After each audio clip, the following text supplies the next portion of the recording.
शुरुआत में हम दो बहनों को देखते हैं जिनके नाम हैं लारास और आयु। जहां छोटी बहन एक मेकअप आर्टिस्ट थी और बड़ी बहन लारास एक प्रोस्टिट्यूट, और इसीलिए आयु लारास को हमेशा इग्नोर करती थी। इसलिए लारास आयु को कॉल करके कहती है कि वह अपने काम को कभी भी छोड़ नहीं पाएगी क्योंकि यह उसके लिए बहुत मुश्किल है। जो सुनने के बाद आयु लारास की बात को ज्यादा इंपॉर्टेंस न देकर कॉल को कट कर देती है। नेक्स्ट सीन में हम अरमान नाम के एक टैक्सी ड्राइवर को देखते हैं जो लारास को एक होटल तक लेकर जाता है। अब होटल के अंदर लारास डेस्मान नाम के एक व्यक्ति से मिलती है जो उसका क्लाइंट था। जहां डेस्मान लारास के पीछे इतना पागल हो गया था कि वह लारास को एक रिंग देकर शादी के लिए प्रपोज करता है, लेकिन डेस्मान ऑलरेडी विवाहित था और उसके बच्चे भी थे, जिसके लिए लारास उसके प्रपोजल को रिजेक्ट कर देती है, जिससे गुस्सा होकर डेस्मान लारास पर अटैक कर देता है। फलस्वरूप अपनी जान बचाने के लिए लारास वहां से भागने लगती है और साथ में वह आयु को कॉल भी करती है, लेकिन आयु यहां उसका कॉल रिसीव नहीं करती है। जहां फाइनली डेस्मान लारास को पकड़ लेता है और बालकनी से धक्का देकर गिरा देता है। डेस्मान कहता है अगर वह उसकी नहीं हुई तो वह उसे किसी और की भी नहीं होने देगा। अब बालकनी से गिर जाने के बाद लारास की हालत बहुत गंभीर हो जाती है। अगले सीन में हम उसे हॉस्पिटल के अंदर देखते हैं जहां उसका ऑपरेशन चल रहा था। लारास के परिवार के नाम पर वहां सिर्फ अरमान ही था, जिसके कुछ ही देर में वहां आयु भी चली आती है। यहाँ डॉक्टर उन्हें बताते हैं कि लारास की टोटल 24 हड्डियां टूट गई हैं। फलस्वरूप उसका बचकर वापस आना बहुत मुश्किल है। इसके बाद लारास का सिटी स्कैन करने के बाद हम जानते हैं कि लारास के चेहरे के अंदर बहुत सारी पिन जैसी कुछ चीजें हैं जिसे सूसुक कहा जाता है। यहाँ आपकी सुविधा के लिए मैं बता दूं कि कई कल्चर में महिलाएं अपने चेहरे के अंदर छोटी छोटी पिन घुसा लेती हैं जो ब्लैक मैजिक से भरी पिन होती हैं, जिसमें माना जाता है कि इससे वे बहुत ज्यादा सुंदर दिखने लगेंगी और उनका फेस स्ट्रक्चर बहुत ज्यादा प्रोमिनेंट होगा, जिसे इन्हीं पिनों को सूसुक कहा जाता है। हॉस्पिटल के अंदर लारास मर जाती है, जिसके कुछ ही देर बाद अचानक लारास हिलने डुलने के बाद जिंदा हो उठती है, जो बहुत अजीब बात थी। इनफैक्ट रात में लारास के बगल वाले बेड पर लेटा मरीज एक भयानक एंटिटी को देखता है जो आयु देख नहीं पा रही थी। तभी लारास उठकर बैठ जाती है जिसे आयु संभालती है। अब लारास की यह हालत देखकर आयु डिसाइड करती है कि वे लारास को लेकर उनके गांव रोजोसारी जाएंगे, जहां उसकी प्रॉपरली केयर करना संभव है। इसीलिए आयु अरमान की टैक्सी से रोजोसारी गांव जाती है, जहां गांव में एंटर करते समय हम एक ग्रुप को देखते हैं जो ड्रिंक कर रहा था।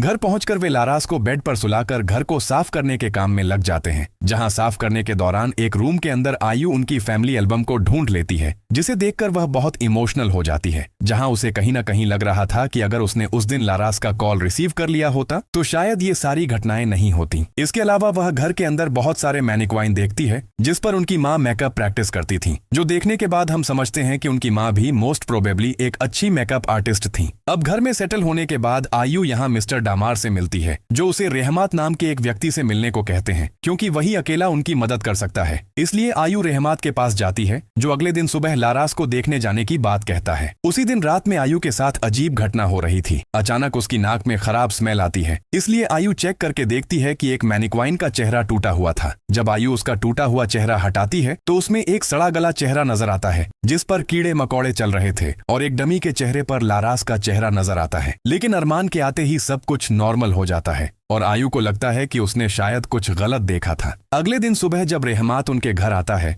वह जल्दी से लारास के चेहरे पर लगे सूसुक को डिस्कवर कर लेता है। यहाँ रहमात उन्हें कहता है कि जो भी सूसुक का इस्तेमाल करते हैं वे बीमार होने के बाद बहुत ज्यादा सफर करते हैं। इसके अलावा उन पर एक स्पेल बाउंड हो जाता है, इसलिए उसे सभी सूसुक बाहर निकालने होंगे, जिसके लिए वह तुरंत एक रिचुअल परफॉर्म करता है। रिचुअल के दौरान रहमात जब लारास के मुंह से सूसुक बाहर निकालने ही वाला होता है, ठीक तभी अचानक लारास एग्रेसिव होकर रहमात पर अटैक करके उसका मुंह खरोंच देती है, लेकिन रहमात उसे शांत कर देता है और वहां से जाने लगता है। जाते जाते वह बताता है कि लारास के शरीर में जो सूसुक है वह कोई नॉर्मल सूसुक नहीं है और तुम लारास को मरा हुआ समझकर छोड़ दो। आयु नहीं मानती है और रहमात वहां से चला जाता है। इस सारी घटना को घर की खिड़की से सिनो नाम का एक लड़का देख लेता है, जो उस ग्रुप का लीडर था जिन्हें हमने शुरुआत में ड्रिंक करते हुए देखा था। इसके बाद हम जानते हैं कि सिनो शुरू से ही लारास को पसंद करता था, लेकिन पास्ट में लारास ने उसके सभी प्रपोजल को रिजेक्ट कर दिया था। जहां अब लारास जकार्ता जाकर प्रोस्टिट्यूशन का काम शुरू कर चुकी है, जो सुनकर सिनो का दोस्त उसे लेकर मजाक करता है,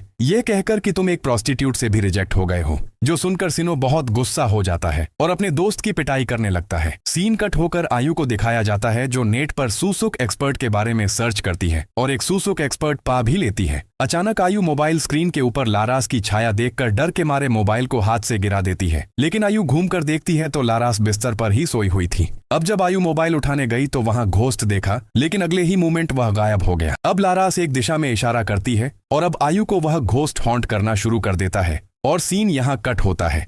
अगले दिन हम जानते हैं कि शमन मर गया है, जिसके चेहरे पर घाव के निशान थे। यहाँ सिनो गांव के लोगों को सुसुक की बात बताता है कि यह सब सुसुक के कारण हुआ है जो लारास ने करवाया था। आयु अरमान को उस एक्सपर्ट यानी प्रासितो के पास जाने और मदद मांगने के लिए कहती है। तभी गांव में हो रहे ऐलान से ये भी जान गए कि शमन मर गया है, जो जानने के बाद आयु पूरी शॉक्ड हो जाती है। जहां उसे लग रहा था कि रहमात की मृत्यु लारास के कारण ही हुई है, लेकिन अरमान उसे समझाता है कि यह उसकी एक गलतफहमी है। इसके बाद अरमान उस सुसुक एक्सपर्ट प्रासितो से मिलता है ताकि वह उनकी मदद कर सके लारास के चेहरे पर लगे सुसुकों को निकालने में। प्रासितो लारास को उसके घर लेकर आने को कहता है। दूसरी ओर डामार आयु से मिलने उसके घर आता है, जहां डामार आयु को कहता है कि गांव के लोगों ने उसे लेकर बुरी बातें कहना शुरू कर दिया है, क्योंकि अरमान भी उनके साथ रहता था। इससे पहले लोग उनके बारे में गलत कुछ सोचना शुरू करें, उससे पहले ही उन्हें पब्लिकली यह बात बता देनी चाहिए। जो सुनकर आयु राज्य हो जाती है और डामार के चले जाने के बाद वह लारास को क्लीन करना शुरू करती है। क्लीन करने के दौरान वह लारास की पीठ पर एक आंख उगते हुए देखती है, जो देखकर वह बहुत डर जाती है।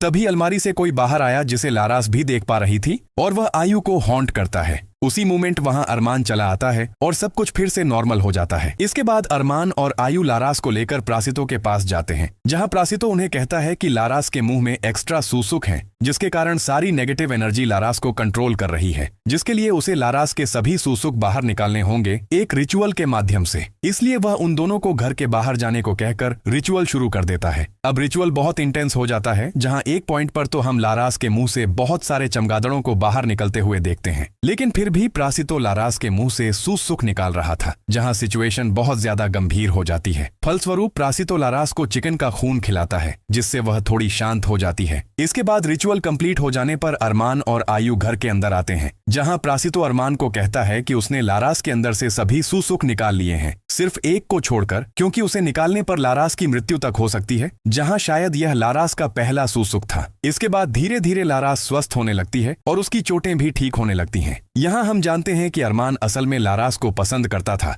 लेकिन एक साधारण टैक्सी ड्राइवर होने के कारण वह कभी उसे प्रपोज नहीं कर पाया। अब उसी दिन सुबह हम आयु को मार्केट जाते हुए देखते हैं, जहां गांव के लोग उसे उल्टी सीधी बातें कहना शुरू कर देते हैं। वे लारास को लेकर आयु को बुरा भला कहते हैं कि उसकी बहन वेश्या है और उसे मर जाना चाहिए। इसके अलावा वे यह भी कहते हैं कि उनका फैमिली गांव के लिए एक तरह से कर्स्ड है। ये सब सुनने के बाद आयु को बहुत दुख होता है, इसलिए वह जल्दी से घर लौटने लगती है, जहां रास्ते में उसकी मुलाकात सिनो से होती है। सिनो यहां आयु को अजीब तरीके से हेल्प करने की बात कहता है, जिस पर आयु मना कर देती है, तो गुस्सा होकर सिनो लारास के बारे में गंदी बातें कहना शुरू कर देता है। इसलिए आयु उसे थप्पड़ मारती है। इससे सिनो और गुस्सा हो जाता है और उसे कहता है, तुम्हारी माँ भी तुम्हारी बहन की तरह प्रोस्टिट्यूट थी, तुम दोनों का पिता भी अलग है। अगर तुम्हें विश्वास नहीं होता है तो डामार से जाकर पूछो, क्योंकि वह भी तुम्हारी माँ का एक क्लाइंट था। अब यह सब सुनने के बाद आयु तुरंत डामार के पास जाती है, जहां वह अपनी माँ के अतीत को जानती है। दरअसल आयु और लारास की माँ रात्रि बहुत सुंदर महिला थी, जिसके पीछे कई पुरुष पागल हो गए थे। जहां रात्रि की शादी कृष्ण नाम के एक व्यक्ति से हुई थी, जिसके बाद लारास का जन्म होता है, लेकिन रात्रि का किसी दूसरे के साथ अफेयर चल रहा था, जिसके बाद आयु का जन्म होता है। जब यह बात कृष्ण जान जाता है, वह गुस्सा होकर रात्रि को जान से मारने की कोशिश करता है, जहां कृष्ण के पागलपन को देखकर गांव के लोग उसे पीट पीट कर मार डालते हैं। रात्रि यहाँ किसी तरह बच गई थी, लेकिन उसकी भी हालत लारास जैसी हो जाती है, क्योंकि वह भी सुसुक इस्तेमाल करती थी। ये सब सुनने के बाद आयु घर लौट आती है, जो लारास की हालत देखकर बहुत इमोशनल हो जाती है।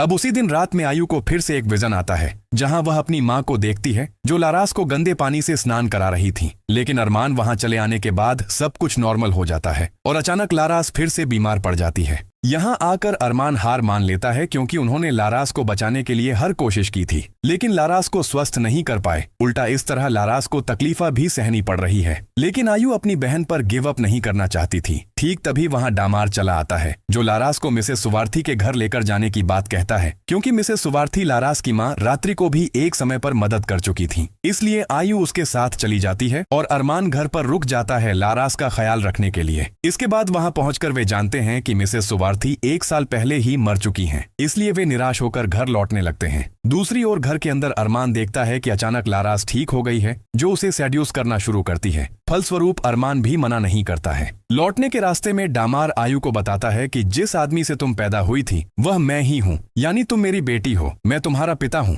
ये सुनकर आयु दुखी होकर वहां से चली जाती है। घर में घुसकर वह अरमान को बीमार लारास के ऊपर देखती है, जो देखकर आयु बहुत गुस्सा हो जाती है और अरमान को थप्पड़ मारकर उसकी आंखों के सामने से दूर चले जाने को कहती है। अरमान उसे बहुत समझाने की कोशिश करता है, लेकिन आयु किसी भी हाल में उसकी बात नहीं सुनती है। इसलिए मजबूर होकर अरमान वहां से चला जाता है। इसके बाद वह सीधे जाकर डामार से मदद मांगता है, क्योंकि अरमान समझ गया था कि लारास को अब ठीक करना संभव नहीं है, क्योंकि लारास के शरीर पर मक्खियां बैठ रही थीं, जिससे क्लियरली समझा जा रहा था कि वह अब जिंदा नहीं है और अब कोई इविल स्पिरिट उसे कंट्रोल कर रही है। इसके बाद सीन चेंज होकर सिनो और उसकी टीम पर फोकस करता है, जो आयु और लारास पर अटैक करने की प्लानिंग कर रहे थे। वे आयु के घर की इलेक्ट्रिक लाइन कट कर देते हैं, जिससे उनके साथ अरमान की लड़ाई हो जाती है। अरमान उन्हें मारकर वहां से भगा देता है, लेकिन हाथापाई में वह भी घायल हो जाता है। आखिर में अरमान डामार को कॉल करके सब बता देता है। दूसरी ओर घर में आयु कैंडल्स जलाकर बैठी थी, जहां वह एक बच्चे की आवाज सुनती है। असल में यह और कोई नहीं,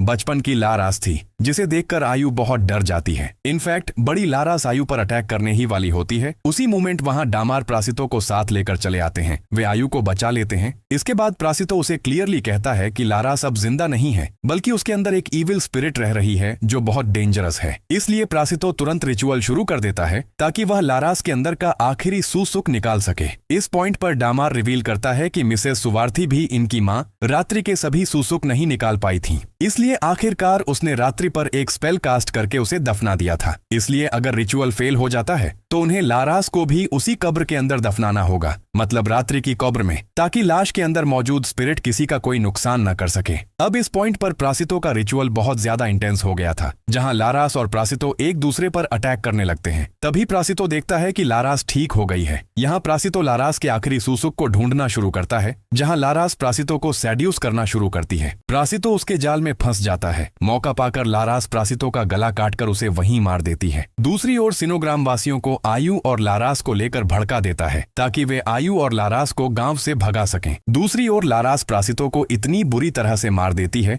जो देखकर आयु और डामार के पैरों तले जमीन खिसक जाती है। डामार जल्दी से लारास को एक कपड़े में बांधकर कहता है कि इसे इसकी मां की कब्र में दफनाना होगा। तभी सभी ग्रामवासी आयु के घर पहुंच जाते हैं। इस बीच अरमान भी वहां चला आता है। इसलिए डामार अरमान और आयु को लारास को लेकर दफनाने को कहता है और वह ग्रामवासियों को रोकने की कोशिश करता है। अरमान और आयु मिलकर लारास को लेकर रात्रि की कब्र ढूंढने के लिए पीछे के दरवाजे से निकल पड़ते हैं। अब ग्रामवासी वहां प्रासितो की लाश को देख लेते हैं, इसलिए वे डामार को मारना पीटना शुरू कर देते हैं। सिनो आयु और अरमान को पीछे के दरवाजे से भागते हुए देख लेता है, इसलिए वह डामार को एक छुरी से स्टैब करके मार देता है और बाइक लेकर उनका पीछा करने लगता है। अचानक सिनो टैक्सी के सामने चला आता है। अरमान सिनो को अपनी टैक्सी से टक्कर मारकर एक पेड़ से कुचल देता है, जिससे शायद सिनो मर जाता है। इसके बाद वे दोनों ग्रेव यार्ड पहुंचकर रात्रि की कब्र खोदना शुरू करते हैं, लेकिन उन्होंने गलत कब्र खोद ली थी। इसलिए आयु एक और कब्र खोदना शुरू करती है। इस बार आयु अपनी माँ की कब्र खोलती है, जिसमें उनकी माँ की डेड बॉडी थी, जो बिल्कुल भी सड़ी नहीं थी, वह एकदम पहले जैसी फ्रेश थी। तभी लारास फिर से खड़ी हो जाती है और आयु पर हमला कर देती है। तभी अरमान आयु को बचाता है, लेकिन लारास अरमान को मार देती है। अब लारास नॉर्मल होती है और आयु को गले लगा लेती है। तभी आयु उससे माफी मांगती है। आयु जानती थी कि यह उसकी चाल है, इसीलिए आयु लारास को कब्र में फेंक देती है। अब आयु कब्र को बंद कर देती है। मूवी के आखिरी सीन में हम उसे अरमान की टैक्सी में जाकर बैठते हुए देखते हैं। आयु यहाँ पूरी तरह से टूट गई थी, क्योंकि उसने सब कुछ खो दिया था और मूवी यहीं खत्म हो जाती है।